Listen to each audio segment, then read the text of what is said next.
जय हिंद मेरे प्यारे साथियों। आज इस वीडियो में कवर करेंगे हिंदी का प्रैक्टिस सेट नंबर 9 करेंगे और प्रैक्टिस सेट नंबर 8 तक कवर कर लिए थे। अगर आप वो वीडियो नहीं देखे हैं तो इसी वीडियो के डिस्क्रिप्शन बॉक्स में प्लेलिस्ट का लिंक दे रखा है, वहां से आप देख सकते हैं। और आज इस वीडियो में टोटल करने वाले 25 क्वेश्चन और ये 25 क्वेश्चन आपको ITBP, CISF, CRPF टेस्ट में सभी के लिए आपको इंपोर्टेंट रहने वाला है। तो दोस्तों वीडियो को पूरा देखिएगा और चैनल पर पहली बार आए हैं तो चैनल को सब्सक्राइब करके बेल बटन प्रेस कर लीजिएगा ताकि आपको हर वीडियो का नोटिफिकेशन मिल सके। वीडियो अच्छा लगे तो वीडियो को लाइक कीजिएगा, दोस्तों के साथ शेयर कीजिएगा।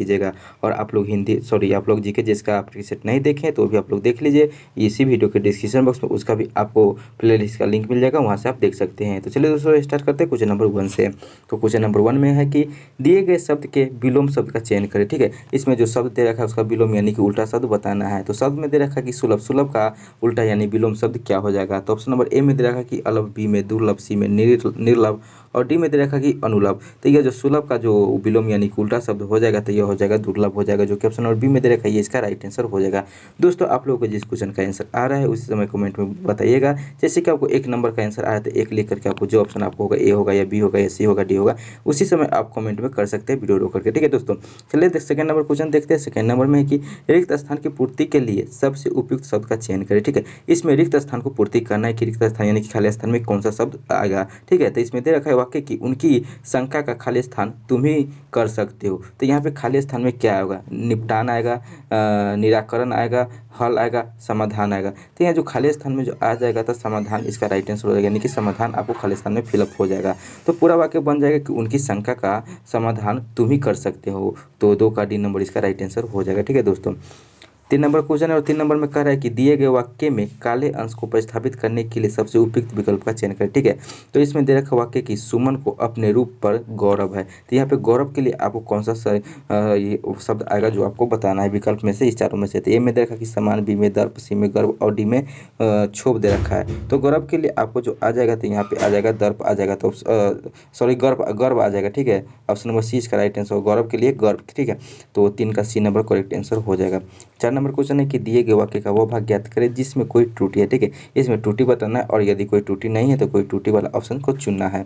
दे रखा है कि पति पत्नी के झगड़े का हेतु क्या हो सकता है, कोई त्रुटि नहीं है। तो इसमें कहाँ पे त्रुटि है वो बताना है। तो ऑप्शन नंबर आप लोग देखिए कि 2 नंबर यानी कि बी में जो आपको दे रखा है ये आपको त्रुटि यानी कि 2 नंबर में यानी कि दे रखा है कि के झगड़े का हेतु, यहाँ पे आपको त्रुटि दिख रहा है, तो बी नंबर इसका करेक्ट आंसर हो जाएगा 4 नंबर का।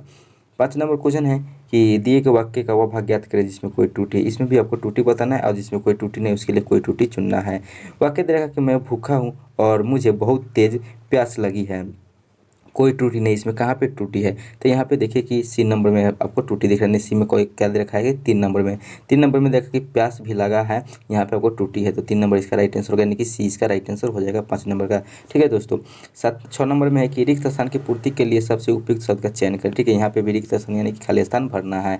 दे रखा है कि बैलों के कंधों पर खाली स्थान पड़ा था, क्या पड़ा था, जुआ पड़ा था, जुए पड़े थे, जय पड़ा था या जुआ पड़ा था। ठीक है, यहाँ पे देखिए ए और डी आपको जुआ एक ही लग रहा होगा, लेकिन जब यह सुकार ये दुरुकार यहाँ यहीं पे अंतर है। तो इसका राइट आंसर की बात करें तो ऑप्शन नंबर ए वाला हो जाएगा जुआ। ठीक है, ये जुआ आपको यहाँ पे शुद्ध वर्तनी यानी कि वर्तनी भी शुद्ध हो जाएगी। जुआ कैसे लिखा जाता है, ये भी जुआ लिखा है लेकिन ये भी, तो ए वाला आपको ये सही हो जाएगा, जो कि जुआ आपको सही लिखा, जो हर्षुकार आकार है। ठीक है, यानी कि जुआ हो गया। ठीक है, यानी ज हर्षुकार आ हो जाता है जुआ। ठीक है, बात करते हैं 7 नंबर की। 7 नंबर में कह रहा है कि पानी फेर देना मुहावरे का अर्थ क्या हो जाएगा। जवाब न देना, संभाल लेना, बुरा भला कहना, बिगाड़ देना। तो पानी फेर देना मुहावरा का जो सही अर्थ हो जाएगा तो बिगाड़ देना हो जाएगा। ठीक है, यानी कि जो कहता है कि बना हुआ काम पर पानी फेर दिया नहीं कि बिगाड़ दिया।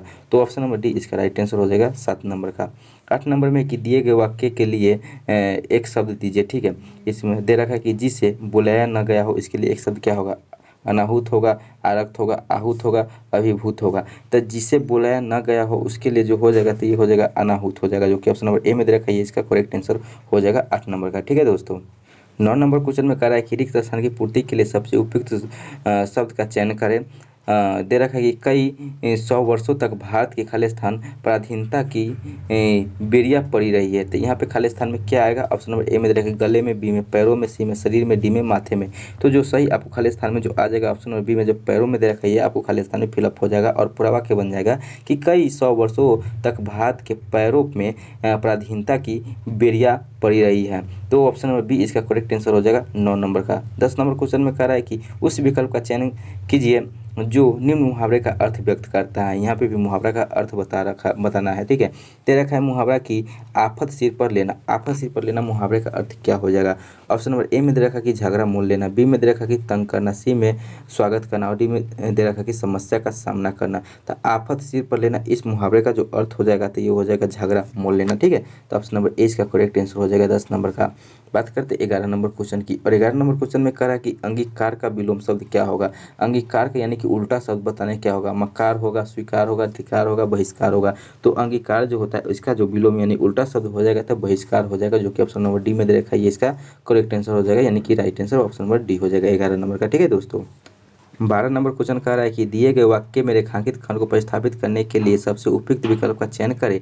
यदि इसे प्रतिस्थापित करने की आवश्यकता नहीं है तो विकल्प किसी बदलाव की आवश्यकता नहीं है का चयन करें। ठीक है, यहाँ पे दे रखा कि वह प्रतिदिनों ऐसा ही करता आया है। तो यहाँ पे वह प्रतिदिनों के लिए कौन सा शब्द आएगा? ऑप्शन नंबर ए में दे रखा किसी बदलाव की आवश्यकता नहीं है, बी में दे रखा कि वह प्रतिदिन, सी में दे रखा हुआ प्रतिदिनों और डी में दे रखा हुआ प्रतिदिन। देखिए बी और डी जो आपको दिख रहा होगा कि सेम है, लेकिन यह प्रतिदिन में आपको दो नंबर में आपको द दीर्घिकार है, लेकिन डी नंबर में आपको द हर्षिकार दिया है। यही आपको प्रतिदिन में अंतर दे रखा है। ये ना समझिएगा कि बी और डी सेम ही दे रखा है। तो इसको जो आपको सही आंसर की बात करें तो ऑप्शन नंबर डी हो जाएगा कि वह प्रतिदिन। ठीक है, तो आपको यहाँ पर भी क्लियर हो गया होगा कि आपको वर्तनी की प्रतिदिन कैसे लिखा जाता है। ठीक है, तो ऑप्शन नंबर डी इसका करेक्ट आंसर हो जाएगा 12 नंबर का।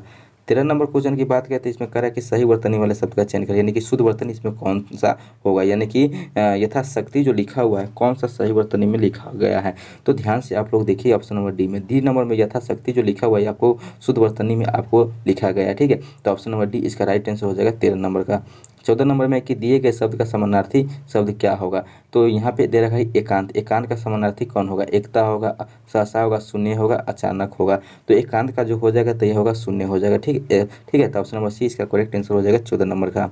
15 नंबर की बात करें तो 15 नंबर क्वेश्चन में कह रहा है कि आधे से अधिक लोगों को की मिलकर एक राय वाक्यांश के लिए उपयुक्त शब्द होगा। ऑप्शन नंबर ए में अल्पमत, बी में सहमत और बी में सहमत और सी में बहुमत और डी में जनमत दे रखा है। तो इसके लिए जो सही उत्तर हो जाएगा ऑप्शन नंबर सी वाला हो जाएगा, जो कि दे रखा है बहुमत। ठीक है, तो 15 का सी नंबर इसका करेक्ट आंसर हो जाएगा। 16 नंबर में कि सही वर्तनी वाले शब्द का चयन करें। यहाँ भी आपको शुद्ध वर्तनी आपको चुनना है कि कौन सा शुद्ध वर्तनी लिखा हुआ है। जैसे कि आपको दे रखा है पुत्रवधु।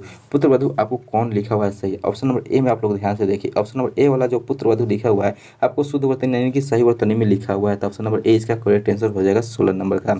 17 नंबर की बात करें तो 17 नंबर में कह रहा है कि दिए गए वाक्य में काले अंश को प्रतिस्थापित करने के लिए सबसे उपयुक्त विकल्प का चयन करें। ठीक है, यहाँ पे दे रखा है कि प्रेम का मूल्य मापा नहीं जा सकता है। तो यहाँ पे मापा नहीं जा सकता है, इसके लिए कौन सा आपको ऑप्शन आएगा? ठीक है, तो ऑप्शन नंबर ए में दे रखा है कि जोड़ा नहीं जा सकता है, गिना नहीं जा सकता है, नापा नहीं जा सकता है, आका नहीं जा सकता है। तो मापा नहीं जा सकता, इसके लिए आपको जो सही विकल्प हो जाएगा तो ऑप्शन नंबर डी वाला जो इसमें दे रखा है कि आका नहीं जा सकता, ये आपको राइट आंसर हो जाएगा। तो यानी कि 17 का डी नंबर करेक्ट आंसर हो जाएगा। ठीक है दोस्तों, 18 नंबर क्वेश्चन में कि दिए गए वाक्यांश के लिए एक शब्द दीजिए। ठीक है, इसमें दे रखा कि जिसके पार देखा जा सके, यानी कि जिसके पार यानी कि आर पार देखा जा सके उसको क्या कहेंगे? पारदर्शी कहेंगे, प्रदोष कहेंगे, पराग कहेंगे, पार्थिव कहेंगे। तो जिसको आर पार यानी कि पार देखा जा सके उसको पारदर्शी कहते हैं। तो ऑप्शन नंबर ए का करेक्ट आंसर हो जाएगा 18 नंबर का। ठीक है, 19 नंबर क्वेश्चन में कि दिए गए वाक्य का वह भाग ज्ञात करें जिसमें कोई त्रुटि है। यदि कोई त्रुटि नहीं है तो कोई त्रुटि वाला आपको चुनना है।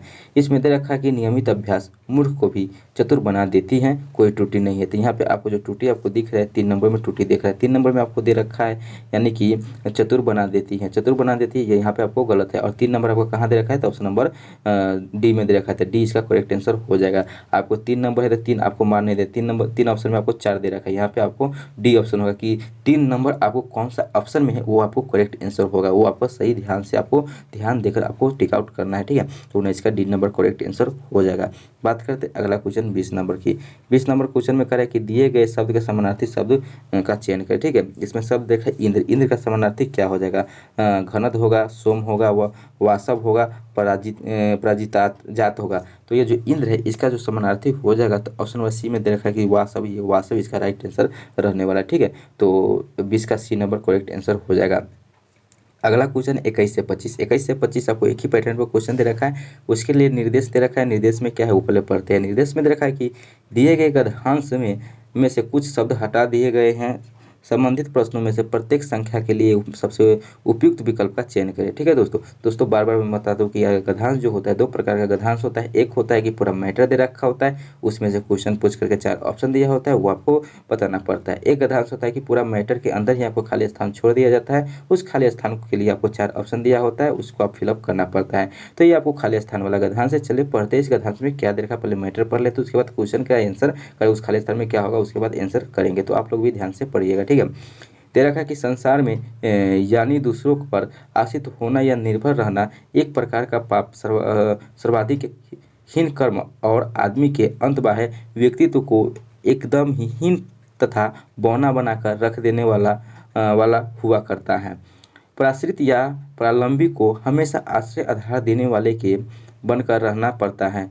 उनके इशारों पर नाचने की बाध्या और विवसात रहा करती हैं। उनकी अपनी पहले तो होती नहीं है, होने या रहने पर भी उसका कोई मूल्य और महत्व नहीं करता। वह चाहकर भी उसे उसके अनुसार न तो कार्य ही न कर सकता और न उसके कभी पूर्ण होते हुए ही देख सकता। इसी कारण पराधीनता को घोर पाप और माना गया है। इसके विपरीत स्वाधीनता का द्वार पुण्य कार्यों का परिणाम और सब प्रकार का श्रेष्ठ स्वीकार किया गया है। तो दोस्तों ये आपको खाली स्थान वाला ये आपको गधांश था, पूरे पढ़ लिए। चलिए आप इसका आंसर देते हैं।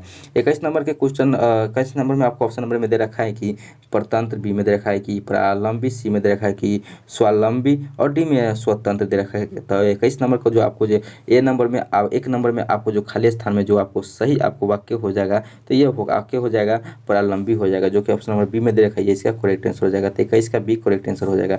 22 नंबर का ऑप्शन नंबर ए में दे रखा है विवश, सी में अधीन, डी में सी में नौकर और डी में गुलाम दे रखा है। तो 22 नंबर का जो आपको ऑप्शन नंबर आपको बी वाला हो जाएगा, जो कि दे रखा है अधीन, ये इसका करेक्ट आंसर हो जाएगा दोस्तों। ठीक है, तो 22 का बी इसका करेक्ट आंसर हो जाएगा। अगला है 23 नंबर। 23 नंबर के ऑप्शन नंबर ए में दे रखा है कि अस्तित्व, बी में दे रखा है कि अनिच्छा, सी में इच्छा और डी में मर्यादा दे रखा है। तो 23 का ऑप्शन नंबर सी इसका राइट आंसर हो जाएगा। इच्छा जो दे रखा है ये इसका करेक्ट आंसर हो जाएगा दोस्तों। 24 नंबर की बात करें तो 24 नंबर के ए में दे रखा है कि विशिष्ट, बी में सर्वश्रेष्ठ, सी में निष्कृष्ट और डी में आकृष्ट दे रखा है। तो 24 नंबर का आपको जो राइट आंसर की बात करें तो ऑप्शन नंबर सी वाला हो जाएगा, जो कि दे रखा है कि निकृष्ट, ये आपको राइट आंसर हो जाएगा 24 का। ठीक है दोस्तों, और 25 नंबर क्वेश्चन और सेट नंबर 9 का लास्ट क्वेश्चन है। तो इसमें कह रहा है कि ऑप्शन नंबर ए में परलोक, बी में मृत्यु, सी में स्वर्ग, डी में नर्क दे रखा है। तो इसका राइट आंसर की बात करें तो स्वर्ग इसका राइट आंसर हो जाएगा, जो कि ऑप्शन नंबर सी में दे रखा है, ये इसका करेक्ट आंसर हो जाएगा। तो दोस्तों ये था आपको हिंदी का प्रैक्टिस सेट नंबर 9 का टोटल 25 क्वेश्चन। तो आप लोग बताइए कि इस 25 में आपको कितना सही हुआ, वीडियो कैसा लगा कमेंट में जरूर बताइएगा। वीडियो अच्छा लगे तो वीडियो को लाइक कीजिएगा, दोस्तों के साथ शेयर कीजिएगा। चैनल पर पहली बार आए तो चैनल को सब्सक्राइब करके बेल बटन प्रेस कर लीजिएगा, ताकि आपको हर वीडियो का नोटिफिकेशन मिल सके। दोस्तों आप लोग हमारे व्हाट्सएप ग्रुप से नहीं जुड़े हैं तो जुड़ जाइए, जो कि वीडियो के डिस्क्रिप्शन बॉक्स में लिंक दे रखा है, वहाँ से आप ज्वाइन हो सकते हैं। और आप जीके जीएस का प्रैक्टिस सेट नहीं देख रहे हैं तो वीडियो को डिस्क्रिप्शन बॉक्स में जाइए, वहाँ पे आपको प्ले लिस्ट का लिंक मिल जाएगा, वहाँ से आप जीके जीएस का भी प्रैक्टिस सेट देख सकते हैं। तो चलिए दोस्तों आप लोग कमेंट करके जरूर बताइएगा कि वीडियो कैसा लगा। चलिए अगले मिलते हैं अगले वीडियो में अगले प्रैक्टिस सेट के साथ, तब तक के लिए जय हिंद जय भारत।